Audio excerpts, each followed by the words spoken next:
What's poppin', y'all? All I can say is, well, because Joe Budden has been the most recent person to, seemingly unprovoked, just come out and call out YoungBoy's music and just call him trash. I don't even know where this came out from. I mean, they brought up the topic, but he just decided to fully let out his opinion. So I'm going to play you guys that clip from Joe Budden's podcast, and then we'll move forward. You ready to tell the truth about NBA YoungBoy? Not ready to do this. What's the truth? That nigga's trash. He is really bad. As a rapper or a person? I don't know him as a person. Oh, okay.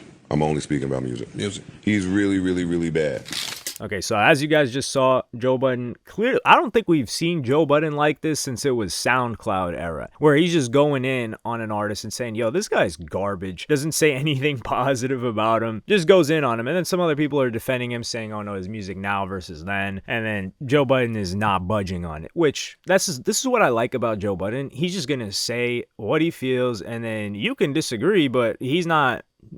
He'll hear you out, but it's going in one ear and coming out the other, in the sense that it's not going to convince him. He's just going to understand your perspective better. So what happens after this? YoungBoy decides to reply in the most YoungBoy fashion ever. Kind of reminds me of old Soulja Boy, where he's just yelling at his iPhone camera. And I'm going to play you guys that clip, which we might have to remove a lot of expletives from it.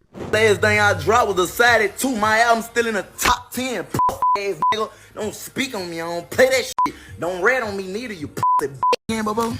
So YoungBoy just goes out ballistic on there. And funny enough, this turns into a Clubhouse conversation where Joe Budden is in some Clubhouse room. I'm not going to play that clip because it's not really relevant. But the person basically, or it's relevant, but it's just too short of a clip to play. So the person says, oh, something about YoungBoy. Why did you say this? And then Joe Budden is like, yo, you guys are falling for all these label metrics and these YouTube numbers and all this. I'm bigger than YoungBoy, which we all know is not true, but it's funny. And then he just starts reading off the list of the last 5 or 6 YoungBoy projects, which all probably released in the last 3 months. Now, I'm just joking about that. And he just talks about the sales numbers and how well or poorly they charted. Now, there's some things being misrepresented here, misinterpreted. YoungBoy has 100 plaques, gold or platinum. So you can't just say, oh, they're inflating the numbers, because he's got a lot of songs that have accumulated into a lot of streams that have turned into plaques. Now, does that mean YoungBoy has hits? Well, that's a different story. I'm pretty sure his biggest hit was Bandit, and that was with Juice WRLD. So they helped each other out a lot on that collaboration.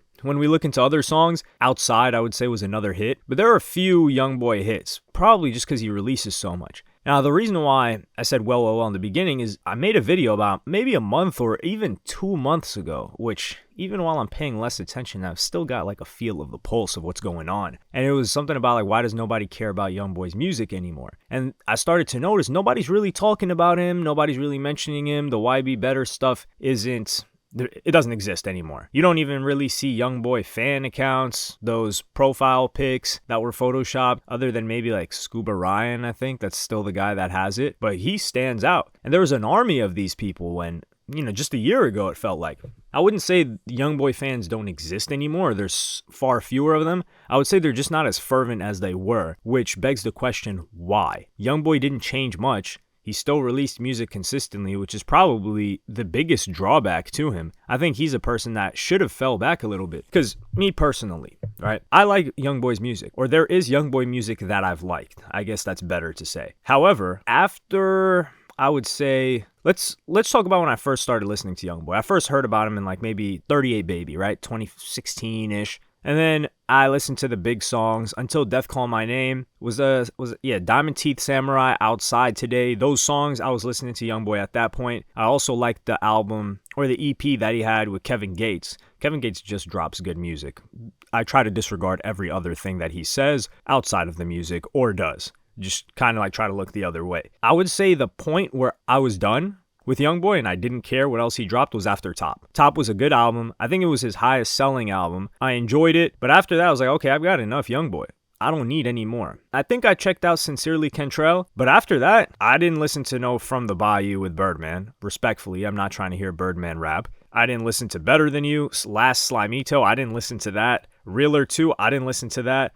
I didn't listen to the past 8 albums or mixtapes or whatever you want to call them because I just don't care. And I just got enough. Not in the sense that the music sucks. for me. It's just, hey, I've been fed enough, and I've echoed this sentiment in other topics for other artists. For example, like Kendrick Lamar, Lil Uzi Vert, I say this too. A lot of people have these high hopes or these expectations of upcoming Uzi projects. But when I talk about Uzi, I'm like, hey man, if Uzi drops something, cool, I'm gonna check it out. And I don't even think I did my Pink Tape video yet, which I probably will. Just TLDR, short version. I like Pink Tape. But for me, it was like, hey, Uzi's already delivered me like 4 or 5 projects that are so good that I don't need anything from him anymore. He's like cemented himself. Anything after he does is just extra credit. He's already aced the exam. And that's the same way that I feel about YoungBoy. I wouldn't say he aced the exam like Uzi. I don't like his music as much as I do Lil Uzi Vert's, but he's dropped so much that, hey man, I'm good with all these other songs. I'm not even tired of these other songs, and you're dropping more. So like chill. And you can only drop so much without it getting redundant. And I think that's the issue, but I also think it's YoungBoy's poor management of relationships, because Academics was kind of the spokesperson for YoungBoy for a while. YoungBoy was giving him exclusive information. They had this relationship, friendship, whatever it was, and Academics was going to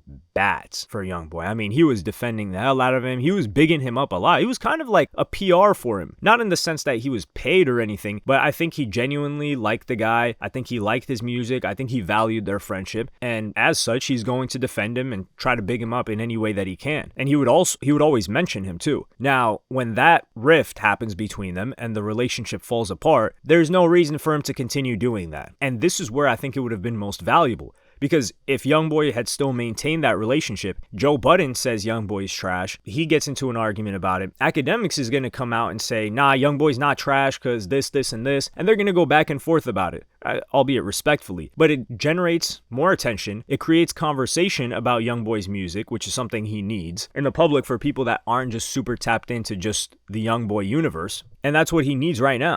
Because then people are going to check out what he's done recently, causes a back and forth between two of the biggest voices, personalities within hip hop, which is exactly what you want for your career. However, that's probably not going to happen.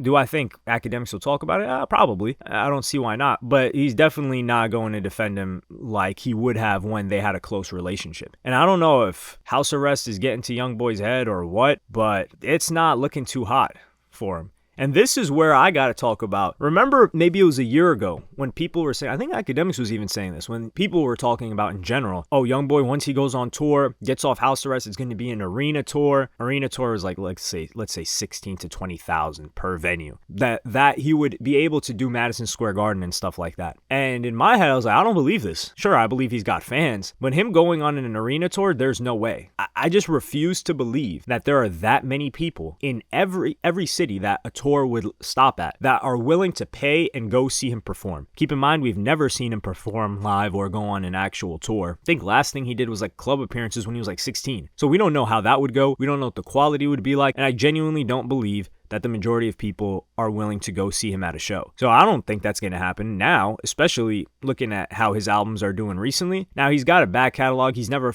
officially went on tour, so he does have that working for him, where it's like, yo, this is YoungBoy's first tour. You know, you got to show up. There's the element of, not secrecy, mystery of what's going to show up. It's like a mystery box. Like, is he going to be a good performer? Is he going to be a trash performer? I don't know. Is he going to be yelling into the microphone like he does at his iPhone screen? You're going to have to find out and buy some tickets. Would I go? Absolutely not. I care about my safety. However, I am interested in seeing how he moves with that, or if he even wants to go on tour, because it doesn't seem like that's the case. But yeah, let me know what you guys think about this in the comments. Like and subscribe and hit the notification bell if you enjoyed. Follow me on Twitter and Instagram. Thank you for watching. Peace.